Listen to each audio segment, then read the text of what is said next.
Cache-maniacs.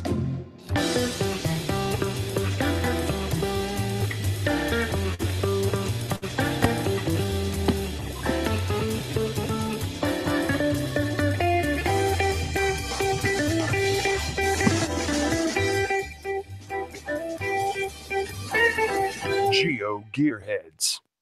Welcome to GeoGearHeads. This is episode 324. I am Chris of the Northwest, along with our ever so patient and technically astute host, Daryl W4. Oh, well, thank you for both of those things, I think. But we do have a packed show, so let's move on, especially because we did have a late start thanks to some computer issues. And we're excited to have Joshua Johnson, the geocaching vlogger, joining us once again. Hello. How's everybody doing? I think we're all doing pretty well now. Yes, we're all good now. Fantastic.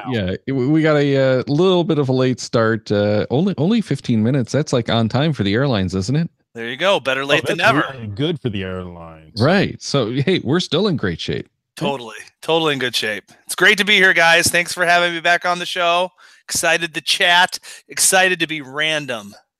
We are going to be very random, and we're going to let you read the first of those random things, which comes from one of our listeners. Let's get this started. This is from R. Reagan. He said, you said no one puts a turn in the middle of a tunnel in a mountain. Not so. I have direct experience with a turn in the middle of a mountain near Ísafjörður, I think that's how I pronounce it, in Iceland. 5-kilometer long tunnel with only a one-lane road and two-way traffic, plus a road fork in the middle is every driver's nightmare. Periodically, hidey holes and a priority scheme deal with the insanity that could result. I drove into Ísafjörður and then later back to the road split mid-mountain and took the other fork to enjoy some hot pools. You have no priority leaving Ísafjörður, so must guess how soon to duck into a lay-by when you see headlights coming. Wow. That sounds so scary to drive, but it looks so cool. And he actually sent a screenshot to us, but I found it on Google Maps, and we'll post that link in the show notes so people can take a look at it. This is weird. It's not even like a standard T-junction. It's where the two roads intersect at a right angle. The other one, the rest of the road kind of goes off at maybe like a 15-degree angle from there. And it's like, wow, I can't even imagine trying to drive that as a one-lane road with turnouts. Yeah, I'm guessing that hiding a geocache in there would be quite dangerous. Yes. And I would hope that there are no caches in the tunnel. I hope not either. he didn't tell us that. But the hot springs, that could be a good place to put some caches. At least an earth cache. Yeah, I was thinking earth caches, maybe some virtuals. Why not? Maybe even some multis or a puzzle. It'd be fantastic. I've always wanted to visit Iceland. Have you guys ever visited Iceland? No, I came close to doing a Icelandic trip once, though, because we had a new airline coming in, and it was like $50 each way. Wow. To fly out of Metro Airport to go to Iceland. And it was like, ooh, that sounds really cool. It was like one day, and of course, it was one day that we were not going to be able to do it. So we For $100 round trip, you find a way. Yeah, no kidding. Well, we were actually like out of town for a family thing. I was going to say, you call in sick from Reykjavik. Yeah, it's an international call, but I'm calling in sick. That's a rhyme. Yeah. Calling sick from Reykjavik. No, well, and I really was anxious to do that one because I wanted to see the puffins. Oh, the puffins are supposed to be there, but I think at that time of year, they weren't supposed to be there. It was a wrong time for their migration cycle or something. So yeah, I'll have to look into that again because that would have been a lot of fun. Well, Land Sharks, which is a Vancouver, BC based geocaching company, is putting together cruises. They've done one. They did one last year up to Alaska. This year, they're doing one to the Nordic states and stopping at Iceland on the way. Oh, So that's really cool. you could get a cruise in and get, I think, 7 countries in 7 days. Wow. That would be worth doing just to get the 7 countries in 7 days. Exactly. And you'd probably get a bunch of states too, right? That whole eastern seaboard there. Upper eastern seaboard. Yeah. That's one area I haven't cached before. Have you guys cached up there in the Northeast? I'm going to say no. Yeah. I'd have to go and double check. I've been to like Pennsylvania and that kind of stuff, but I can't remember going into like really the New England states. Yeah. Not for caching. One of these days I have to visit Dano Pugach. You've had him on the show, haven't you? Oh yeah, many times. Up there in Maine. He's our main man. He is the main man. I still got it. I may not have the right computer, but I still have dad jokes. You do. All right. Well, why don't you fill us in on what Randy emailed about? That's what I was going to say. Since we have so much, we have to go on. So Randy of JR and Juju emailed a question about COCOM limit. It popped up in a How to Geek quiz, and I thought it would be something we want to mention on this show. First off, COCOM is the coordinating committee for multilateral export controls. Obviously, I know we all knew that, but I just wanted to clear that up. Of course. According to Wikipedia, it was first established by Western bloc powers in the first 5 years after the end of World War II during the Cold War to put an arms embargo on COMACON countries. COCOM ceased to exist March 31, 1994. And, the term COCOM limits also refers to a limit placed on a GPS tracking device that disables tracking when the device calculates it's moving faster than 1,000 knots. That's 1,900 kilometers or 1,200 miles per hour. Or at an altitude higher than 18,000 meters, that's 59,000 feet. This is intended to prevent the use of GPS in intercontinental ballistic missile-like applications. So we have known about this. I think we've even talked about this on some of the shows, but I don't think we've ever called it that. But it's still in there, even though the organization that wrote that up is gone. Yeah, exactly. So, we knew, yes, GPS doesn't work at high speed and high altitude just for this purpose, but I had no idea it was an international specification. And there you go, COCOM or COCOM. The interesting thing is this is actually in your GPSR. It's not in the satellites. Exactly. But it's one of those deals too, where not only doing this would violate the COCOM limit, but it would be very inaccurate due to the speed and the altitude. GPS doesn't work as well without additional inputs. Right. But, like I said, we knew it was in there, but we never knew why. So that's something that I learned. Well, and for most of us, it makes no difference whatsoever. It's only for the folks who are trying to do like the space satellites and that kind of thing. So, who was it? I can't remember the name of the cacher that we talked with about doing the cache in space. Like the balloon launches. Right. Yes. He had issues because the the balloon was going up too high, and therefore the GPS wouldn't work. Mm-hmm. It cuts out at a certain altitude. So I was cool. At a balloon launch of a local radio club, and they never lost contact with their payload until it went down into a valley on its way back down. But it was interesting to see the speeds it reached tumbling down to Earth. Oh, I'm sure, but that's not using GPS. I'm assuming it's probably using basic altimeters and that kind of thing. No, it was using a GPS. Oh, was it? Yes. So it wasn't going fast enough. With a radio transmitter. Ah, cool. Yeah, it was very cool. I'd always wanted to go to one, and I got the opportunity. But Joshua, I gather that we're confusing you quite a bit with this talk. You weren't supposed to bring that up live. That was just for the chat. Yeah, that was just for the chat. For those that are wondering, well, you can watch the replay of the chat. I just said I'm already lost.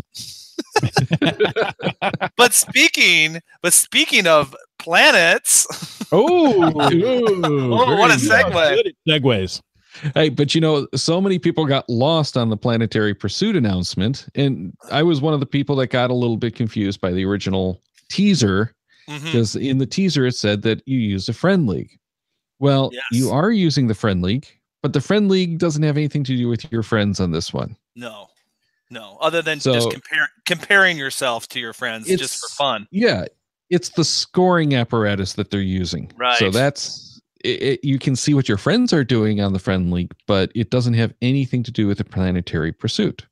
Yes. So what you're doing is individually, you yourself only have to find different cache types to collect the points between March 19th, which is just coming up on Monday after the show's released, and April 5th. So it's a very small window. Very small. Compared to what we were doing last year, which was 5 weeks for Mary Hyde? Right.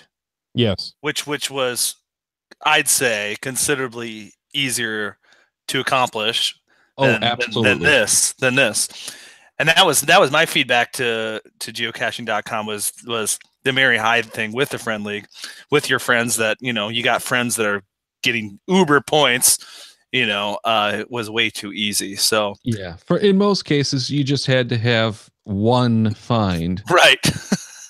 And then your friends could take the rest of the points that you needed. Right. So it wasn't a big deal. But this is individual, and it's meant to be a lot more challenging. And this is really challenging because it's what does it come out to be, about 3 weeks? Yeah, 3 weeks. You got to come up with 300 points. Yeah, 500 points. 500 to get all of them. 500, yes. Yeah. Oh, sorry, 500. To get the first of the souvenirs, which is Earth, that's 5 points. Venus is 10 points. Mercury's 20. Then 40 points to get Mars. Jupiter is 65 points. Saturn 100 points. Uranus 200. Neptune 300 points. And Pluto is 500 points. Now, also at 500, you get the official Space Explorer souvenir. So that's the 10th one. So if you get the 500 points, you're getting 10 souvenirs. If you only get 300, you only get 8 souvenirs. So, you know what I think is the most cool thing about this? What's that? Is they're stating that Pluto is a planet. I saw that. I was like, yay. I grew up with Pluto as a planet. Pluto is a planet. Yes. You can call it whatever you want, but to me, Pluto will always be a planet. And an odd dog. Yeah, that's true. Yes. No, I'm not opposed to Pluto being a planetoid as long as it can still be a planet. Mm-hmm. Does that make any sense? No. Anyway, so for the points, you have 5 points for a log, for a found it log on a traditional, virtual, webcam, or Where I Go cache. So any one of those 4 caches, if you find them during that period, is worth 5 points. I think virtual and webcams ought to be worth more because they've been grandfathered. They're harder to find. Yeah, I would think that would be at least the next category, which is a 10 point, which is the multi or letterbox caches.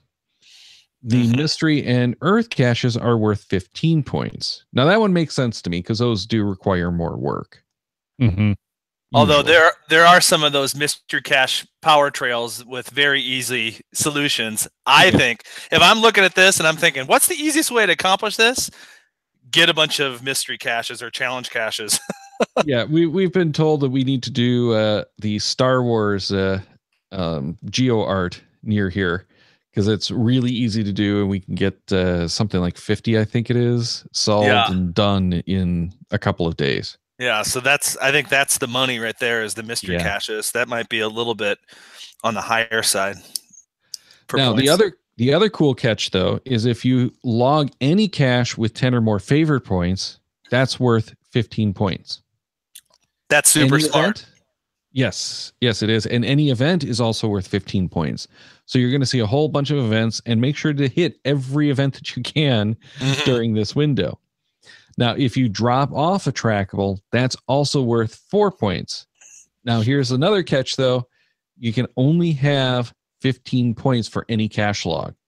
So if you drop a trackable at a mystery cache, it's only worth 15 points. You don't get that bonus 4 points. You drop it at a multi or letterbox, and you get your 14 points, not 15, not just your plain 10.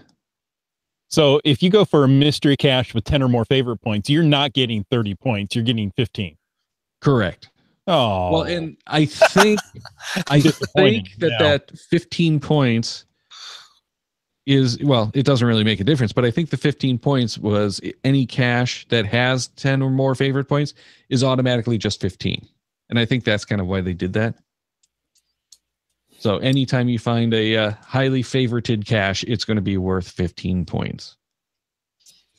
Now, Thomas on Facebook also said, feel free to mention CacheTour.no's planetary pursuit calculator. And there was a blog post that we'll link to on the show, but apparently they're going to try at CacheTour.no calculator for finding the caches to best fill out the planetary pursuit. And it's a trial. They may do this for other promotions in the future. They may not. It depends on how well it goes. So if you haven't had a chance, head over to CacheTour.no and check that out. And we'll have the blog post in the show notes so you can read about the planetary pursuit calculator.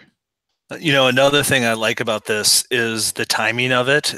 These promotions in the past have always been late summer, July, August. And I think in the Northern Hemisphere, we're all itching to go caching in the spring. So I think it was super smart of them to motivate people to get out in the spring here and make this happen. So kudos to geocaching.com for, I don't know, do you think we're going to have a promotion in the summer too? I would be surprised if we don't have something, but it's not going to be the big promotion like this one is.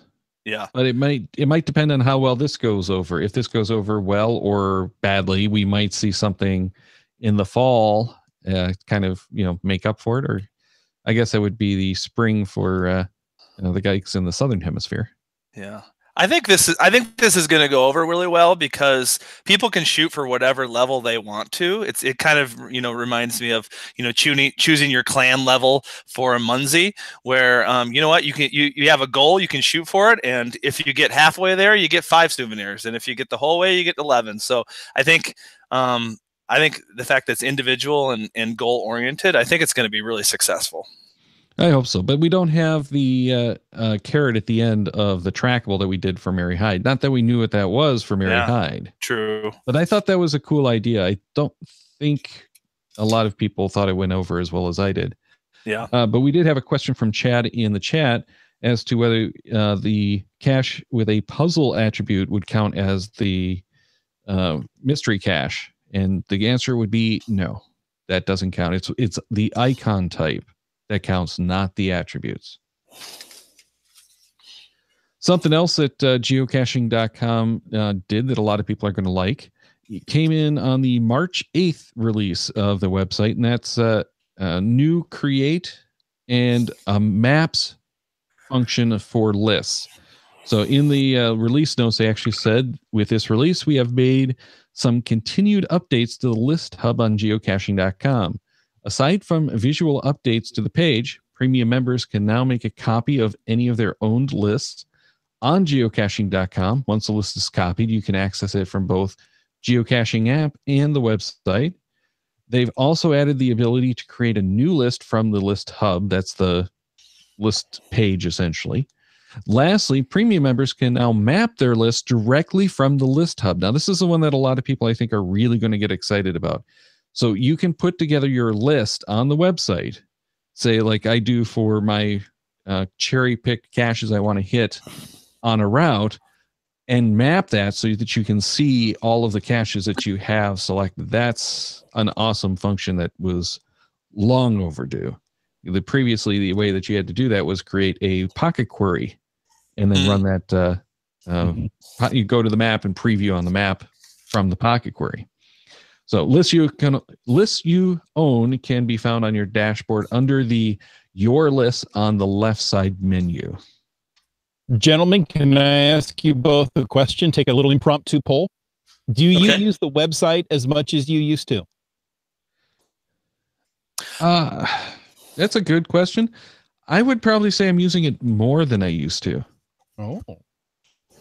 Because for a long time, I was not using the website at all. Mm-hmm.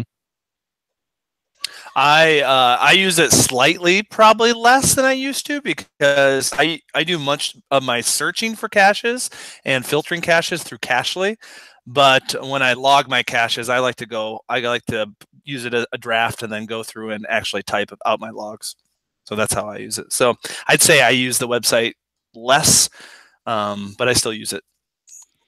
Well, that's an interesting observation, because I've talked with a few of the people at events who really did go back to logging on the website with the drafts feature.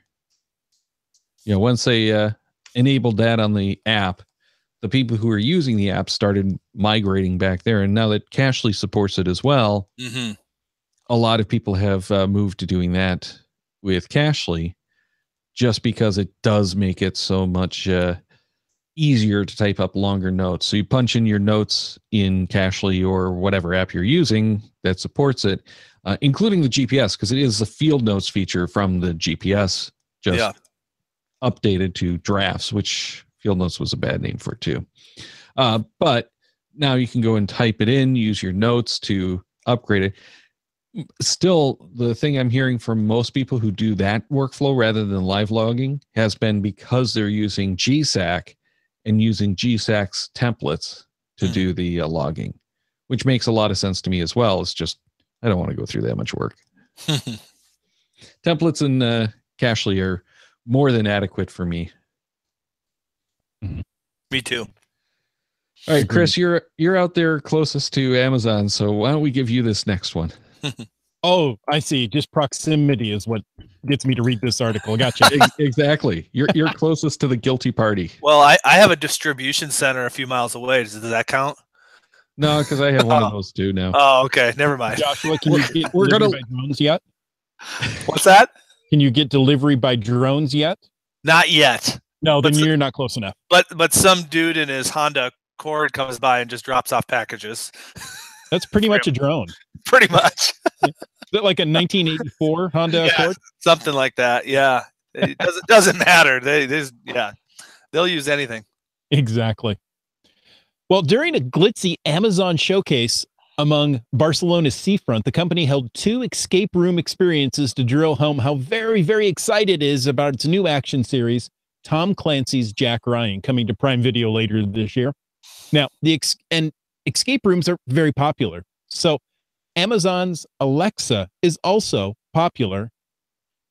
And I just got a pop-up. Hang on. Daryl, you may have to pick up. Oh, no. I wasn't following where you were, so let me try to find it. Was it an Amazon pop-up? No, it wasn't. All right. So is Amazon's Alexa Assistant and all those Echo gadgets it likes to call home. The 2 things that make perfect storm for 2018. You know what? I'm going to take a quick break here. Did you see that Amazon was saying that the Echo products were and the TV products were really driving revenue and market share for them now? Yes. So it's actually really working. is, yeah. It was kind of like the reorder buttons, but it's worked much better. Yeah, the dash buttons really didn't pan out for them. Right. It's okay, but it's like meh. But how many people at $25 for a dot now have an Echo device in their house? I have a Google Home, 2 of them, but same idea. Yeah. Well, but those don't tie to Amazon. So yeah, that's the whole thing. But anyway, getting back to the story. I can read now if you'd like me to. Oh, go ahead. Why don't you start off with the mission? The mission?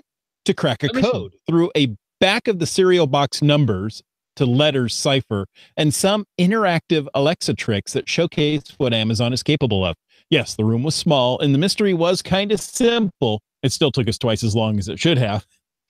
But it would be cool to see voice assistants integrated into fully fleshed escape rooms. I might be desensitized to the smart speakers for the most part. They still had a nice touch of futurism to everything, though. Yeah, so basically the way that I took this is the echoes were in the escape room just to answer questions to help you get out. Yeah. Not terribly exciting. No, but you have the IFT integration, all of the integration to the various home automation systems. So you'd think that they'd have it tied into like an August lock or something like that to unlock the door. Figure out which is the right one. Have you guys ever done an escape room? The only one that I've done that I really remember doing is in going caching this year. Yeah. I find my way out of my basement every Thursday night. It's pretty much like an escape room. Yeah. Yeah, when we were kids, we had some of the escape rooms at like the school functions and stuff like that, but that they weren't called escape rooms at that point. Mm-hmm. I don't remember what we did call them. I've never done one before. I can't believe I haven't, because it's totally geocaching. It's instead of getting into the cache, you're just getting out of it. Yeah, exactly. It's a reverse geocache. Yeah, it's like reverse gadget cache, kind of. There you go. Well, and the going caching is really an awesome implementation of that. I'd love to see that as like an event, but I don't think Groundspeak would let you list it as an event. Why not? Because it's not strictly geocaching related. And if you actually go by at least a few years ago what their rules were for geocaching, you can't have a geocaching event unless it's like a tutorial on geocaching. I've been to many. I mean, going to get pizza is not strictly geocaching related. No, I know. But yeah, their interpretation had been a little too strict that you would never be able to have a cache. So, an event. So I think that they've kind of loosened it up, but they still don't want you to do like, and for example, I tried to do a photo class at a geocaching event, and they're like, no, you can do that afterward, but you can't say that it has a class on anything but geocaching. Interesting. Yeah. And so they have spoken. Exactly. They control it. It's theirs. But we've had a lot of interest this last year. I think a lot of it came from the AR Kit and AR Core. I think that's the right names for it, from Apple and Google in other games like Pokemon Go. One of the articles that I found was that there's a Ghostbusters world similar to Pokemon Go coming from Sony. There's another one coming, Jurassic World, that The Verge said looks like a giant dinosaurs version of Pokemon Go. But more important, I think this is really going to be a thing. Google is offering up the maps for people to make Pokemon Go style games. Oh, interesting. That is interesting. Yes.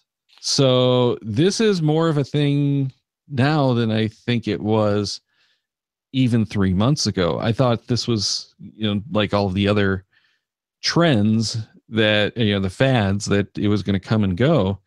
Now with Google jumping in, this is the tipping point, I think, at which I'm willing to say these might stick around. Mm-hmm. It's interesting. Ghostbusters, are they targeting Gen Xers? Because that is, Pokemon Go is very much like, let's get these millennials involved for the most part. It's interesting. The choices here. Don't forget there was that Ghostbusters show though that the millennials, the animated the movie series. The animated. There was an animated series, yeah.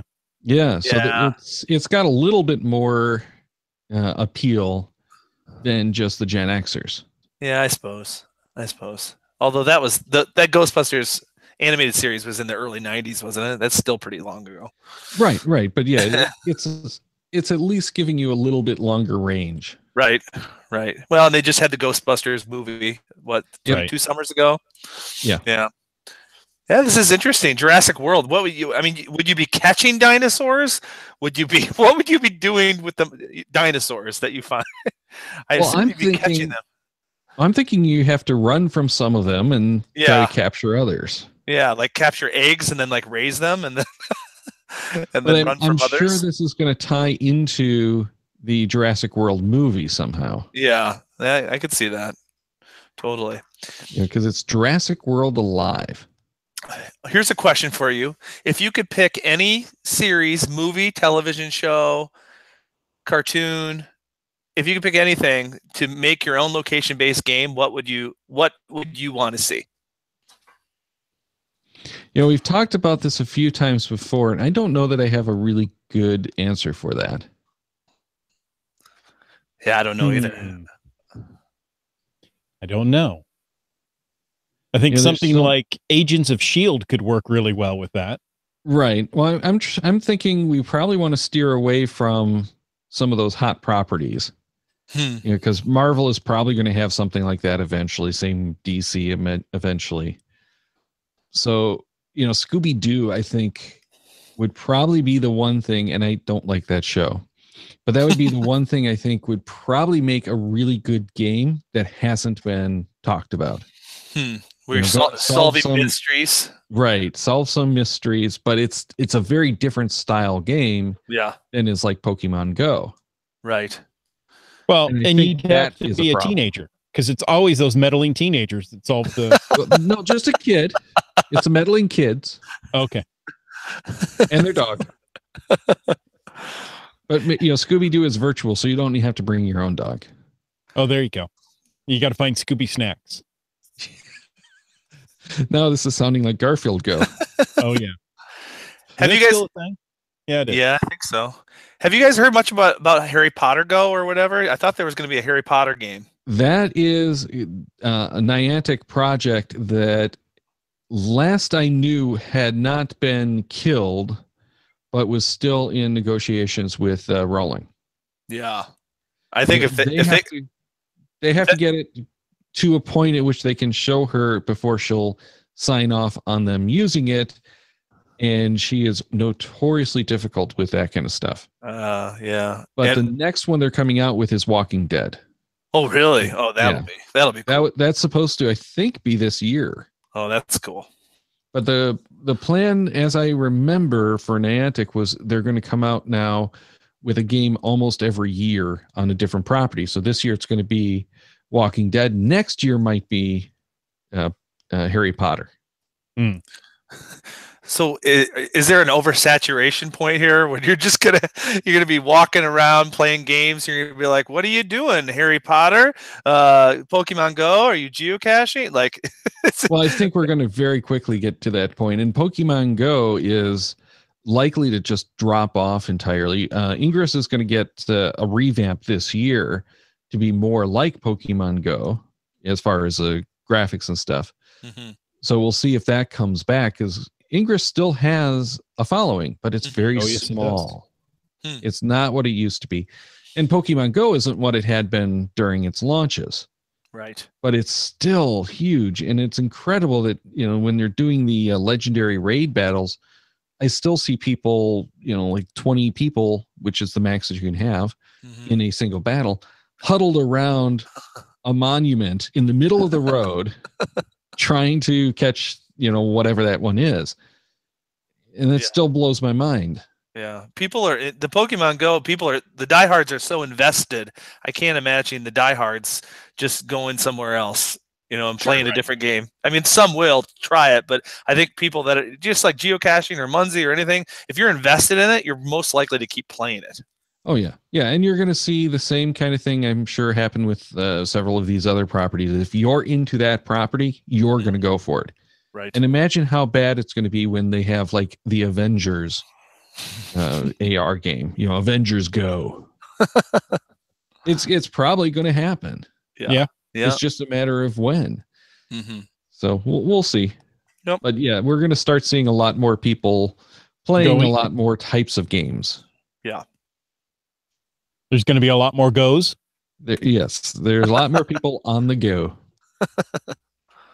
All right. Next one is a story that I found about embedding a tweet could violate copyright.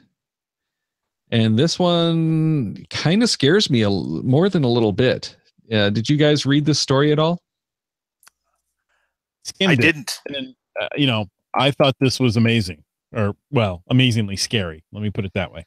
Yeah. Yeah. And so if people aren't familiar, embedding a tweet is really just you go to Twitter, copy the code, paste it into your blog or whatever, and that tweet appears on your blog. It's just some basic code. And this all centers around an image of NFL star Tom Brady.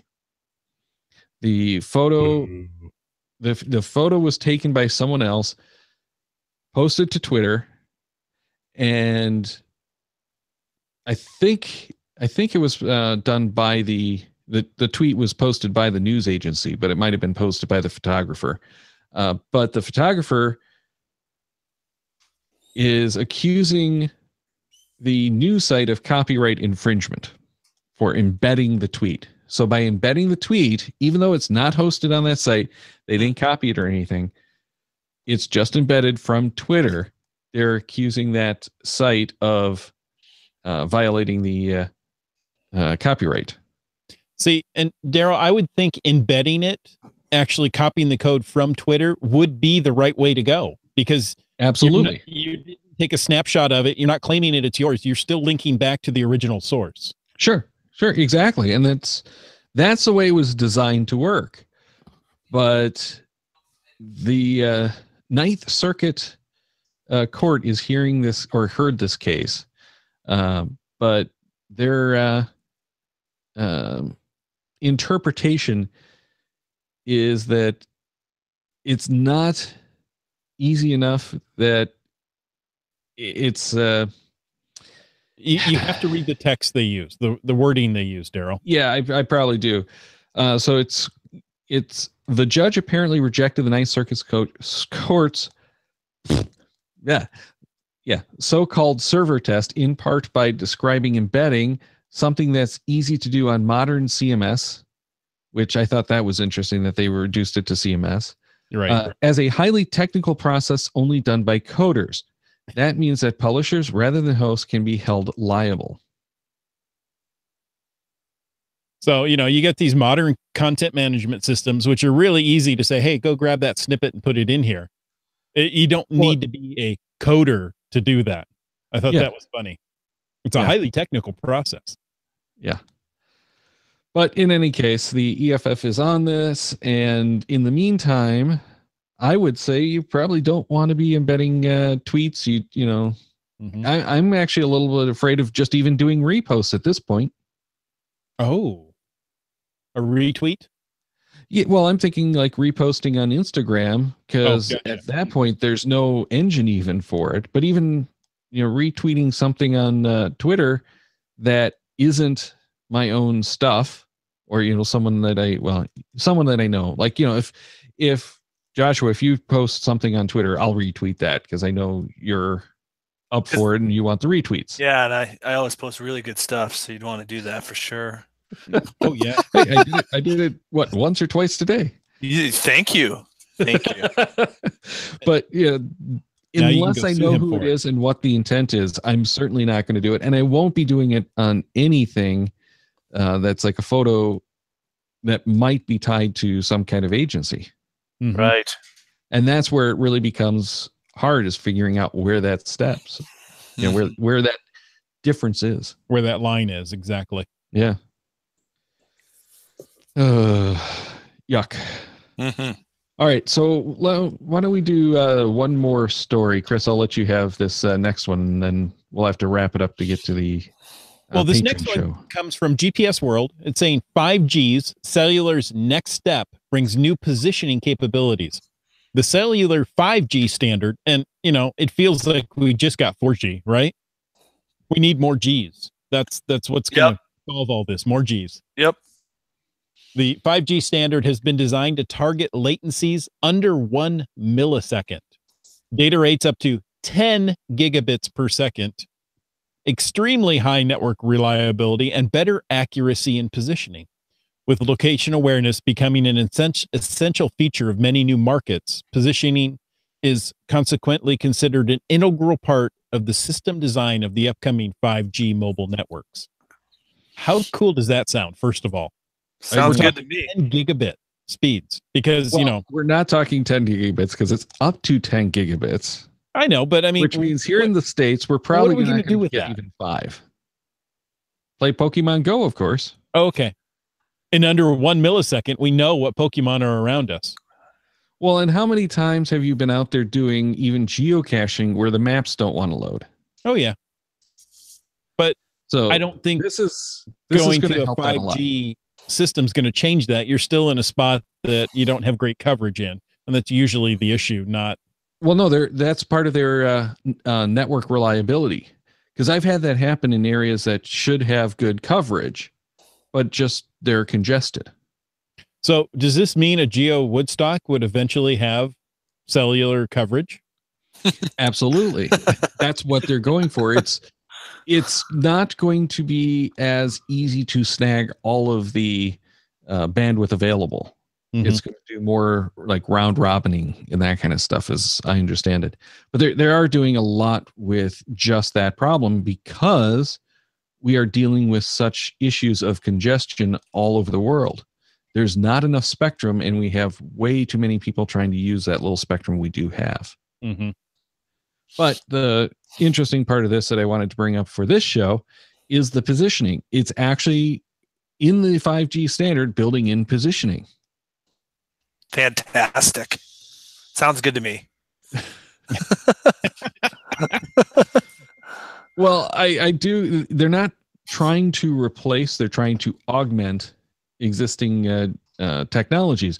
But I do kind of wonder, is this going to be something that eventually you could have a smartphone that doesn't need a GPS? Mm-hmm.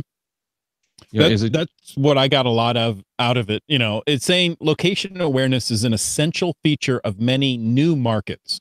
Yeah. So they're not saying, or we don't need it necessarily for Pokemon Go, but there are other things, positioning within a mall so they can get ads pushed to your phone.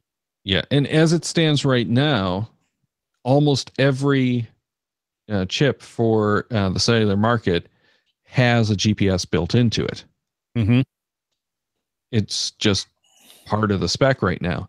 So I wonder if they're going to change that up a little bit so that they can do more themselves without requiring licensing of GPS technology from some third party. Right. The GPS systems are free to use, but you have to license the code essentially to do that. The architectures and stuff are licensed from third parties. So I wonder if that might not be a play here that isn't really being surfaced. So we might see better or worse location happening with 5G, but it's coming. 5G is not that far off. Give me more G's. More G's. More G's, please. All right. Well, thank you everyone for joining us. Joshua, you especially, we loved having you back. We'll have to have you again, but if people don't know how to find you normally, where should they go? The best place to find me is on my YouTube channel, which can be found at geocachingvlogger with a V.com. I'm on all the things, Instagram at geocaching vlogs, geocaching vlogs on Twitter. I'm on all the places, Facebook. Thanks for having me on. Thank you. And we'll go over and check out all of the logging operations over there and watch you chopping down those vlogs. There you go. Sorry, had to go there. All right. Oh, no, you didn't have to, Daryl. I did. I have to make fun of the vlogging. Yep. Anyway. So are you going to be able to stick around after this for our patron bonus show, or you got to run yet? Yep. Well, now that I see the next story, Oh, how's that for a teaser? There you go. I've got to stick around for a little bit. Yeah, we've got some great articles coming up. None of them are directly related to geocaching, though. Can I just say this? I'd say this show was at nerd level 8 out of 10. This next story is going to take it 10 out of 10 for sure. Oh, I would go that the story after the next story. Mike. I didn't see that story. Okay. Well, patrons, you're in for a treat. All right. And we wanted to thank Merlin1392 for his iTunes review. He says, I've been listening for several months now, and while I really like the shows based on geocaching, the team is not afraid to take on any subject, no matter how techy. They try to balance entertainment with tech talk, good banter, and generally a great show. So if you're a geocacher, you're missing out if you're not listening each week. Well, thanks so much, Merlin. And this is one of those shows where we've got a lot of techie stuff too, and a lot of nerd talk. And we've got more nerd talk coming for the patrons. But thanks so much for that iTunes review. If you know anyone who hasn't checked out the GeoGearHeads, please let them know, and hopefully they'll come and check us out and enjoy it as well. Because there is so much to check out. You know, we're talking nerdy things today, but next week we're talking foolish things or foolish cachers with Scott Burks and Shorty Knits. Then March 29th, that's the end of March, people. We're already almost 1/4 of the way through the year. March 29th, we're talking with Cachely's developer about Cachely 4.0. After that, we're talking mass transit caching with Subway Mark, good friend of mine. And April 12th, we're doing another puzzles episode. You don't want to miss any of those. So check the Cache Maniacs website at cachemaniacs.com for more on the GeoGearHeads, including show notes for this and all of our episodes. We love hearing from our listeners, so leave us feedback by emailing geogearheads@cachemaniacs.com or through social media. Your support helps keep the Cache Maniacs shows coming. Please consider becoming a patron through the link on our website to support the Cache Maniacs shows.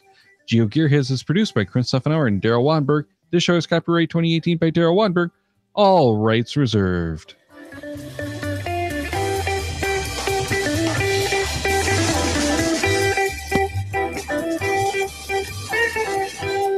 Cache with the Cache Maniacs.